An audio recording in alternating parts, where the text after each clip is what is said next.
শেষে তে খাবার নিয়ে রুমে গেল। জাঙ্কুক এখনো ঘুমিয়ে আছে। জাঙ্কুককে দুপুরে খাবার খাওয়াতে হবে। তে খাবারটা রেখে জাঙ্কুকের পাশে গিয়ে বসলো। Sir, sir. উঠুন, আপনার লাঞ্চের সময় হয়ে গিয়েছে। একটু আগেই তো খেলাম, আমার পেট ভরা। অনেকক্ষণ আগে খেয়েছেন, উঠুন, এখন থেকে আপনাকে অনেক খেতে হবে। খাবো না, আপনি জানতো অসুস্থ, তাও জ্বালান আমাকে। হ্যাঁ জ্বালাই, কারণ আমার আর কেউ নেই জ্বালানোর মতো, তাই। উঠুন, উঠুন বলছি। জাঙ্কুক বাধ্য হয়ে উঠলো তের সহযোগিতায়। এরপর তে খাইয়ে দিল, তারপর মেডিসিন দিল। জাঙ্কুককে শোয়াতে যাবে, তখন জাঙ্কুক বলে, থাকি না একটু বসে, এত শুয়ে থাকতে ভালো লাগে না। আচ্ছা, আপনি কই যাচ্ছেন? নামাজ পড়বো। আচ্ছা যান। তে অজু করে এসে নামাজ পড়লো, আর জাঙ্কুক দেখছে। তে নামাজ শেষে জাঙ্কুকের কাছে গিয়ে জাঙ্কুকের মাথা থেকে পা অব্দি ফু দিয়ে দিল। এটা দেখে জাঙ্কুক বলল, এভাবে ফু দিলেন কেন? ডক্টর মেডিসিনের থেকে আল্লাহর কালামে জোর বেশি, আপনি যেন তাড়াতাড়ি সুস্থ হয়ে যান, তাই ফু দিলাম। ও, আপনি খেয়েছেন? না, ইচ্ছে করছে না। আমাকে 14 বার খাওয়ান, আপনি না খেয়ে থাকবেন? যান খেয়ে আসুন। না, খেতে বলেছি, আর যেন বলা না লাগে। তে আর কি করবে? জাঙ্কুকের মাথায় ব্যান্ডেজ। এই সময় জাঙ্কুকের রাগ ওঠানো ঠিক হবে না। অনিচ্ছা সত্ত্বেও খেতে হবে, কিন্তু জাঙ্কুক তো জানে না। জাঙ্কুকের চিন্তায় তের গলা দিয়ে কিছু যে নামতে চাইছে না, বাধ্য হয়ে খেতে গেল। জিনকে রুম থেকে ডেকে নিয়ে গেল। কোনো মতো খেয়ে উপরে এলো। জাঙ্কুক চোখ বুজে আছে। আপনাকে শুয়াই দেব? এত তাড়াতাড়ি খাওয়া শেষ? কখনো কখনো নিজেকে ফার্স্ট বানাতে হয়। আপনি তো ফার্স্টই। মানে? কিছু না, শুয়াই দিন। তে গিয়ে শুইয়ে দিল। তারপর পাশে গিয়ে তেও শুয়ে পড়লো। মাগরিবের আজানে তের ঘুম ভাঙে। উঠে নামাজ পড়ে বরাবরের মতো জাঙ্কুকে ফু দেয়, তারপর নিচে চলে যায়। জাঙ্কুকের জন্য স্যুপ রান্না করে নিয়ে রুমে আসে। জাঙ্কুক জেগেছে অলরেডি। তে স্যুপটা রেখে জাঙ্কুকে ধরে বসিয়ে পিছনে বালিশ টেনে দেয়, তারপর স্যুপ খাইয়ে দিয়ে পাশে বসে। এত সেবা করছেন কেন? সেবা না, আর এটা আপনার শরীরও না, আমার শরীর, আমার অস্তিত্ব।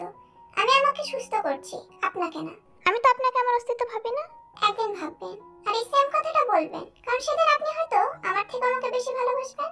অসম্ভব জিনিস। আমরা মানুষ এই অসম্ভব জিনিসগুলোই আমাদের সম্ভবে পরিণত করি। কি যে ভাবেন নিজেকে বুঝি না। আপনার অর্ধাঙ্গিনী ছাড়া কিছুই না। অফিসকে সামলাবে এখন। যতদিন পুরোপুরি সুস্থ না হবেন, ততদিন অফিসের কথা মাথায় আনবেন না। সবটা জীবন সামলে নেবে। জানি মেয়েটার উপর চাপ পড়ে যাবে, তবু কিছু করার নেই। আমিও আপনি পুরোপুরি সুস্থ না হলে কোথাও যেতে পারবো না। ফালতু। কে ফালতু? আপনি। আপনি অসুস্থ, তা না হলে ফালতু বলার মজা বুঝিয়ে দিতাম। আমার ঘুম পাচ্ছে। আচ্ছা, এত ঘুম পাচ্ছে কেন আমার? আপনাকে ডক্টর ঘুমের ডোজ দিয়েছে তাই। তে জাঙ্কুকে শুয়ে দিয়ে চলে যাচ্ছিল। কোথায় যান? নিচে, আপনার জন্য রাতের খাবার রেডি করতে। আমার পাশে বসে থাকুন, আমি যত সময় ঘুমাবো তত সময়। কেন? আপনি কি বাচ্চা যে ভূতের ভয় পাবেন তাই বসে থাকবো? কেয়ার করলে প্রপার কেয়ার করবেন। আমি যদি পানি খেতে চাই তখন? আপনি ঘুমালে ঘুমিয়ে থাকবেন, কোনো হুঁশ থাকবে না, কেউ না ডাকা অবধি। সো ঘুমান চুপ করে। আর এমনিতে মাথা ফাটা, এত কথা বলা ঠিক না আপনার জন্য। বলেই তে নিচে চলে গেল, আর জাঙ্কুক ঘুমিয়ে পড়লো। তে রান্না করে উপরে এলো খাবার নিয়ে। জাঙ্কুককে ডেকে তুলে খাওয়ালো, মেডিসিন দিল, তারপর শাশুড়ি বউ দুজনে খেয়ে রুমে এলো। জিন জাঙ্কুকের সাথে কথা বলে নিজের রুমে গেল। তে জাঙ্কুকের জন্য একটা টি শার্ট আর হাফ প্যান্ট নিয়ে এলো। কি করবেন এগুলো দিয়ে? আপনাকে চেঞ্জ করাবো। আপনি কি এখন আমাকে প্যান্টও পরিয়ে দিবেন? কেন? না, আমি পরতে পারবো, আমাকে দিন। কেন, লজ্জা পাচ্ছেন? লজ্জা নারীর ভূষণ, পুরুষের না। তাহলে আমি চেঞ্জ করিয়ে দিই। আপনার শরীর দুর্বল, আপনার এত নড়াচড়া করা ঠিক হবে না। 2-3 দিন পর নিজে চেঞ্জ করবেন। আমার সব দেখার ধান্দা। দেখার বাকি আছে কি? বেশি কথা না, ওকে? আপনার মুখে কি কিছুই আটকায় না? আটকায়, কিন্তু আপনার বেলায় না। তে জাঙ্কুকে চেঞ্জ করিয়ে ফ্রেশ হয়ে এসে জাঙ্কুকের কপালে একটা চুমু দিয়ে তার বুকের উপরে মাথা দিল। এখন আমার বুকে মাথা দিতে হবে? এই বুকে যদি হাজার ক্ষত থাকে, তবু আমি মাথা এখানে রেখে ঘুমাবো। আমার তো ব্যথা লাগবে। লাগলে কিছু করার নেই, আমি তো এখানেই মাথা রেখে ঘুমাবো। এই আপনার ভালোবাসা? এই আমার ভালোবাসা। ঘুমান চুপচাপ। জাঙ্কুক আর কথা না পারিয়ে ঘুমিয়ে পড়ল। তে জাঙ্কুকের পাশ থেকে উঠে বেলকনিতে গেল। সোডিয়ামের বাতিগুলো জ্বলছে রাস্তায়, একদম জনমানবহীন দেখাচ্ছে যতদূর চোখ যাচ্ছে। তে বেলকনির গ্রিলটা আঁকড়ে ধরে পিছনের কিছু কথা ভাবছে। ভাবতে ভাবতে চোখের কোণে পানি চলে এলো। না, সে পানি চোখের কোণে আটকে রইল না, অঝরে ঝরছে। মেয়েটা কাঁদতে কাঁদতে নিজেকে বলছে, এত বড় একটা মিথ্যা কিভাবে স্যারকে জানাবো? যেদিন স্যার জানবে, ওই দিন আমাকে তার জীবন থেকে পুরোপুরি ভাবে সরিয়ে দিবে। এখন তো ভালোবাসি না, তখন তো জানে আমাকে ঘৃণা করবে, কিন্তু আমি নিরুপায় ছিলাম। আমার আর কিছু তো করারও ছিল না। স্যার আমাকে তার জীবন থেকে সরিয়ে দিলে আমি তো মরে যাব। এই মিথ্যা আমি কতদিন আমার বুকের ভিতর চেপে রাখবো জানি না। এই মিথ্যা যে আমাকে প্রতি রাতে কুড়ে কুড়ে খাচ্ছে, সব স্যারকে জানিয়ে দেবো। কিন্তু এখন না, যেদিন দেখবো স্যারের চোখে আমার জন্য ভালোবাসা, ওই দিন বলবো। কাউকে ভালোবাসলে তো তার হাজারটা অপরাধ ক্ষমা করা যায়, আমি তো একটা করেছি। আমাকে কি স্যার ক্ষমা করবেন না? অবশ্যই করবে।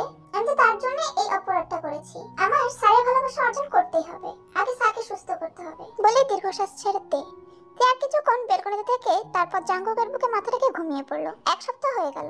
আজ জাঙ্কুকের মাথার সেলাইটা খুলবে আর পায়ের ব্যান্ডেজটাও চেঞ্জ করবে।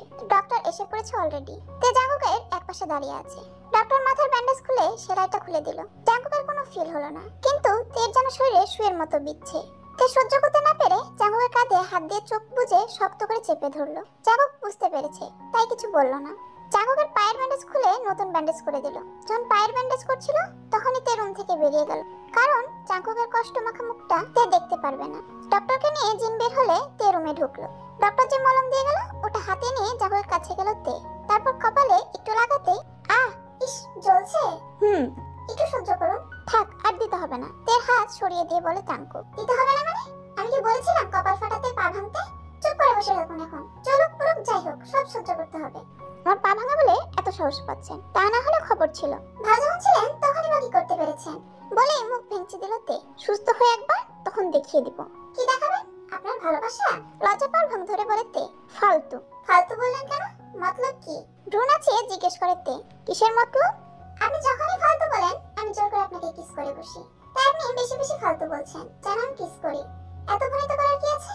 আমি আপনার পর না, আপনার বউ হই। যখন খুশি আদর করতেই পারেন, কিন্তু বর্তমানে কিস দেওয়ার কোনো মুডই নাই। আমি ভাঙা লোককে চুমু খাই না। বলে মুখ ভেঙচি দিল তে। উফ, আস্তে একটা আজাইরা মেয়ে।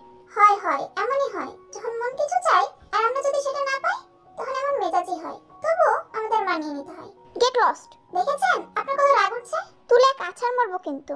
আপনার পা ভাঙা? বলেই তে একটা হাসি দিল। জাঙ্কুকের কথা না বলে চোখ বন্ধ করে ফেললো। একটু পরেই জাঙ্কুকের ফিল হলো ওর ঠোঁটে কেউ স্পর্শ করেছে। তাই চোখ খুলতে দেখে তে ওর ঠোঁট দিয়ে জাঙ্কুকের ঠোঁট জোড়া দখল করে আছে। জাঙ্কুকেরও কেন যেন ছাড়তে মন চাচ্ছে না, তাই জাঙ্কুক রেসপন্স করলো। কিছুক্ষণ পর তে ছেড়ে দিয়ে চলে যাচ্ছিল। একটু দূরে গিয়ে দাঁড়িয়েই জাঙ্কুকের দিকে না ফিরেই বলল, ধন্যবাদ রেসপন্স করার জন্য।